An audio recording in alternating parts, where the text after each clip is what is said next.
আসসালামু আলাইকুম। প্রিয় দর্শক, কদিন আগে সরকারের খুব গুরুত্বপূর্ণ একজন ব্যক্তির সঙ্গে আমার দেখা হয়েছিল এবং সেখানে নানা কথার পর আমি একটা কথা জিজ্ঞাসাই করলাম যে এই নির্বাচনে আওয়ামী লীগের লোকজন, আওয়ামী লীগের ভোটাররা আপনাদেরকে এত এত ভোট দিল, কিন্তু বিনিময়ে আপনারা আওয়ামী লীগের রাজনৈতিক কর্মকাণ্ড নিষেধাজ্ঞার যে অধ্যাদেশ সেটাকে আইনে পরিণত করলেন, এটাকে আপনারা ঠিক করলেন, অথবা এই আওয়ামী লীগের লোকজন কি আপনাদের উপরে এখন হ্যাপি থাকবে? যে উনি এর কিছু উত্তর দিয়েছিলেন, দেওয়ার পর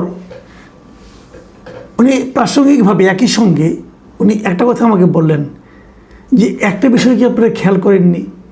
আমি কিন্তু কোন বিষয়টা? এই যে শিরিন শারমিন চৌধুরী যে এত দ্রুত ছাড়া পেয়ে গেল, এটা কি আপনাদের মনে কোনো রকম কোনো প্রশ্ন জন্ম দেয়নি? বিষয়টা কিন্তু আসলে গুরুত্বপূর্ণ। শিরিন শারমিন চৌধুরীকে গ্রেপ্তার করা হয়েছিল এপ্রিল মাসের 7 তারিখে। ঠিক 5 দিনের মাথায় উনি ছাড়া পেয়ে গেলেন, ওনার জামিন হয়ে গেল।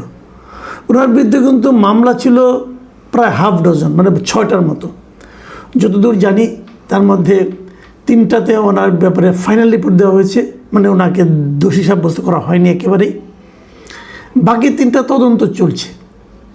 যে মামলায় ওনাকে গ্রেপ্তার করা হয়েছিল সেই মামলায় ওনার জন্য কিন্তু পুলিশ রিমান্ড ওনাকে চেয়েছিল, আদালত রিমান্ড দেয়নি, জেলে পাঠিয়ে দিয়েছে এবং তারপরে কদিন পরে জামিন হয়ে গেছে এবং জামিন হওয়ার পর উনি ছাড়া পেয়ে গেছেন। জামিন হওয়ার পর এত দ্রুত ছাড়া পাওয়ার ঘটনাও কিন্তু আমাদের দেশে ইদানিং খুব কমে গেছে এই কারণে যখন নাকি জামিনের আদেশ দিয়ে জেলখানায় যাওয়া হয় তখন দেখা যায় বের হওয়ার সঙ্গে সঙ্গে জেল গেটে তাকে অন্য একটা মামলায় আবার অ্যারেস্ট দেখানো হয়। এ ধরনের ঘটনা বহু ঘটেছে।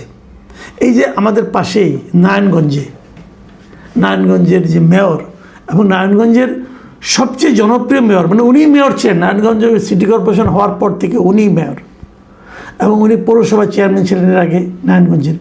খুবই জনপ্রিয় ব্যক্তি ডক্টর সেলিনা হায়াৎ আইভি। ওনাকেও কিন্তু এরকম একটা নানা রকম মামলায় গ্রেপ্তার করা হয়েছে।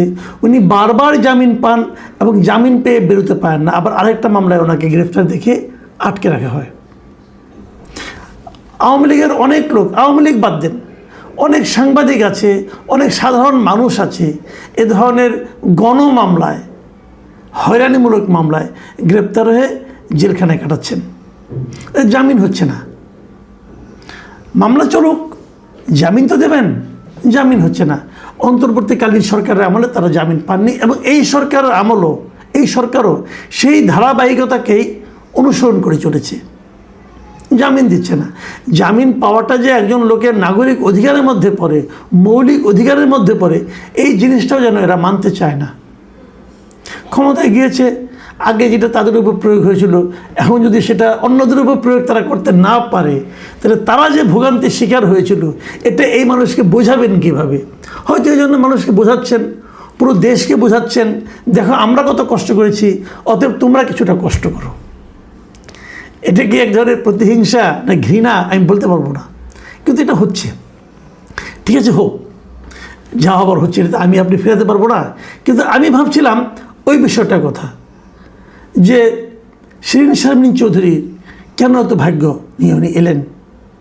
অন্তর্বর্তীকালীন সরকারের আমলেও দেখেছি এরকম আরেকজন ভাগ্যবান ছিলেন সাবির হোসেন চৌধুরী। ওনার বিরুদ্ধে হত্যা মামলা ছিল এবং উনি আরও দ্রুত ছাড়া পেয়ে গিয়েছেন একাধিক হত্যা মামলার একই দিনে, তো নিম্ন আদালত থেকে। এটা কিন্তু ইন্টারেস্টিং ঘটনা। তো এটা কি আসলে অন্য কোনো রাজনীতির ইঙ্গিত দেয়? এই প্রসঙ্গটা ইদানিং উঠছে। এই প্রসঙ্গে আমি আরেকটু আলোচনা করতে চাই, সেটা হলো বাংলাদেশে আওয়ামী লীগ কীভাবে ফিরবে। এটাও এই সময়ে খুব একটা গুরুত্বপূর্ণ প্রশ্ন। কিন্তু যে আওয়ামী লীগের রাজনীতির নিষিদ্ধের যে অধ্যাদেশ ছিল সেটাকে যখন আইনে পরিণত করা হলো তখন প্রশ্ন ওঠানো হলো তাহলে আওয়ামী লীগ কি তাহলে ফিরবে না? আবার এটারও কিন্তু জবাব আমি পেয়েছি, সরকারের খুব গুরুত্বপূর্ণ ব্যক্তিদের কাছ থেকে পেয়েছি। ওনারা বলছেন যে আমরা তো নিষিদ্ধ করছি না, এটা অন্তর্বর্তীকালীন সরকার করেছিল এখন আমরা ওটা যদি বাতিল করে দিতাম তাহলে এটা নিয়ে দেখতেন যে এই জামাত এনসিপি আবার হাউকাউ করছে, মাঠ গরম করছে। দরকারটা কি? আমরা এটা যখন তারা নিষিদ্ধ করেছিল, যখন তারা কার্যক্রম স্থগিত রেখেছিল, কার্যক্রম নিষিদ্ধ করেছিল, তখন কিন্তু তারা বলেছিল বিচার না হওয়া পর্যন্ত হবে। তো বিচার হয়ে গেলেই তো হয়ে গেল, এবং বিচারের রায় যা আসে তাই হবে। ইঙ্গিতটা কিন্তু স্পষ্ট যে বিচারের পর্যন্ত অপেক্ষা করতে হবে। বিচার হয়ে যাক, আমরা চাই দ্রুত বিচার হোক। বিচারের রায় কী হবে দেখা যাবে। একটা রাজনৈতিক দলকে নিষিদ্ধ করার জন্য বিচারকটা কতটা উদ্গ্রীব থাকেন, নাকি সেই সময়ে সংগঠিত সন্ত্রাসী কর্মকাণ্ডের জন্য দায়ী ব্যক্তিরা দোষী সাব্যস্ত হন, সেটা আমরা পরে ইনশাল্লাহ দেখতে পারবো। কিন্তু প্রশ্নটা অন্য জায়গায়।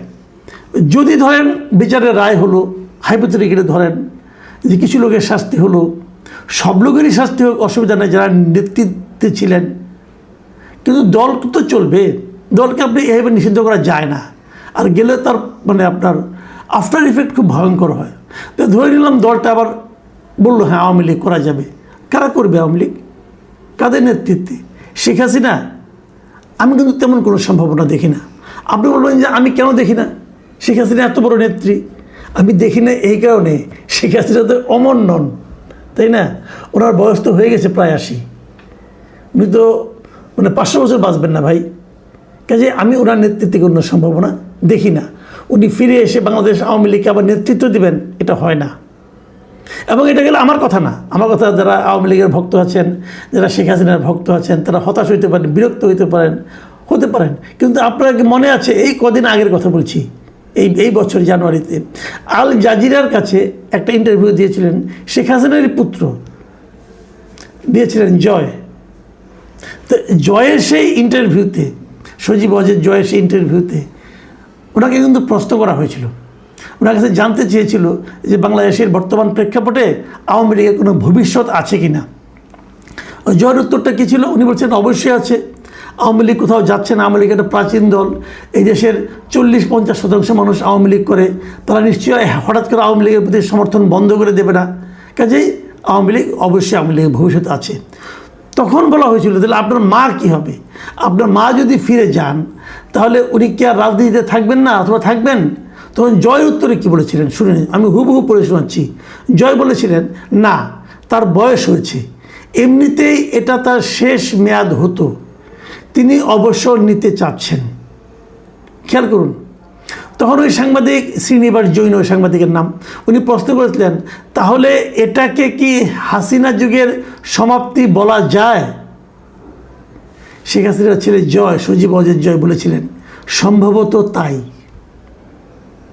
এই যে সম্ভবত তাই, এটা কে উচ্চারণ করেছেন? শেখ হাসিনার পুত্র। তো শেখ হাসিনার পুত্রই মনে করেন যে বাংলাদেশের আওয়ামী রাজনীতিতে শেখ হাসিনার আর কোনো সম্ভাবনা নেই। তাহলে শেখ হাসিনা বাদ, তাহলে নেতৃত্ব কে দিবে?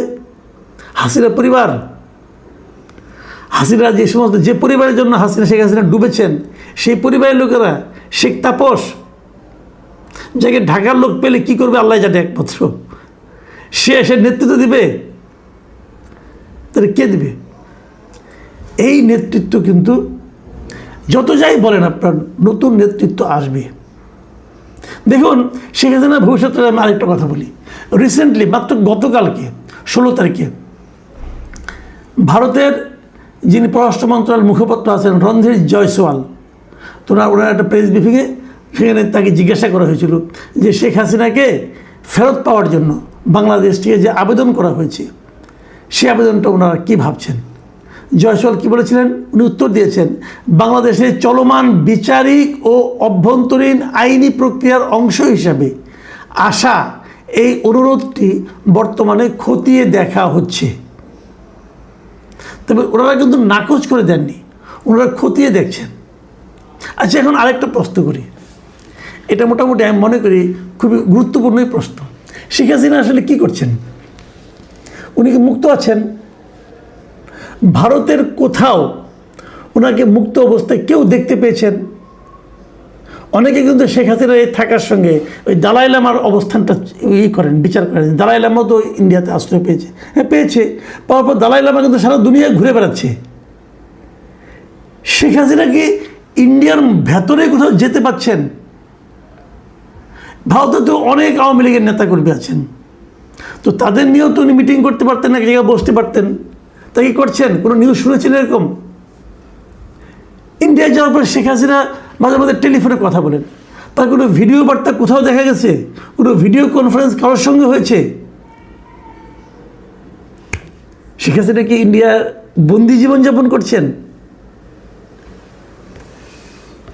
ভারত কি শেখ হাসিনাকে নিয়ে হিসেব করছেন যে শেখ হাসিনাকে কীভাবে পোর্ট্রে করলে পর, কীভাবে তাকে সুযোগ দিলে পর বাংলাদেশের সম্পর্ক কতটুকু অবনতি হবে কি হবে না, এটা তারা বিচার করছেন?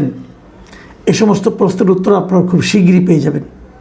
কিন্তু আমিও তার পুত্রের মতোই বলতে চাই, বাংলাদেশে আওয়ামী রাজনীতিতে শেখ হাসিনার অধ্যায়ের সমাপ্তি ঘটেছে। যারা শেখ হাসিনাকে নিয়ে নতুন করে আবার চিন্তা করছেন, তাদেরকে কিন্তু তার পুত্রই বলে দিয়েছে এই চিন্তাটা আপনারা করেন না, বিকল্প চিন্তা করতে হবে। শেখ হাসিনার কাছে যারা সুযোগ সুবিধা পেয়েছেন, দুর্নীতি করেছেন, তাদেরও আমি মনে করি দেশে প্রত্যাবর্তন অতটা সহজ হবে না।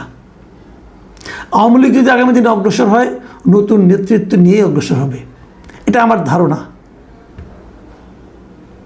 প্রিয় দর্শক, এখন এ পর্যন্তই। আল্লাহ।